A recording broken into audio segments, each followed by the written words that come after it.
In this video, I'm going to show you how I make YouTube videos. I shoot videos here in my home studio as well as on location somewhere else in the world. The equipment I use to make YouTube videos.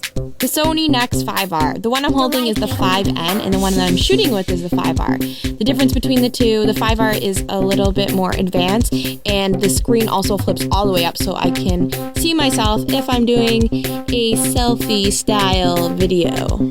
This camera is fantastic. I've been using it for a couple of years now, and I love how small it is. It's very easy to travel with. The quality is fantastic. It's a mirrorless camera, and it has an interchangeable lens. The built-in mic in this camera is actually really good, but I do prefer to use an external mic, this little boom mic that I've gotten from Sony, which I can't find at the moment. I know it will turn up, but I just don't have it right now. I use this external light when I'm shooting in dark places or in dark rooms or even maybe a cave. I got this light from Sony about 7 years ago and I use it quite often. For action shots, underwater shots, shots like when I was hang gliding in Puerto Rico, I use a GoPro. I have the Hero 2, which is an older version, but it works pretty good. It looks pretty good. Then I use this handy cam, mostly for doing daily vlogs. It's very easy to use. It's small as well. I can fit it in my pocket if I have a big pocket.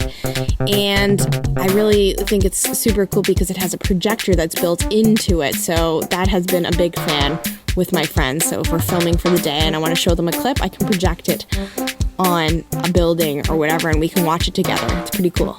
I also use headphones all the time when I'm editing, whether it's on location or just at home. It allows me to hear the video and hear the audio in the different levels more accurately. The ones I have are the Sony MDR-10R series, which are the noise canceling headphones. They are fantastic. They are excellent, they're light, they're easy to pack away, and they are great quality. An external hard drive for anyone who's making videos is a must. If you do not want your computer to crash or be just very, very slow, then you will want an external hard drive to put all of the videos that you have done, as well as all of your footage on. I also like to back everything up when I travel, especially because if anything happens to my computer, whether it's stolen or it crashes, at least I have a backup of all my footage. This guy is pretty cool. It is a lens attachment that is from Photo Jojo. It's actually called the Super Secret Spy Lens, and because it does make you feel like a spy when you're using it.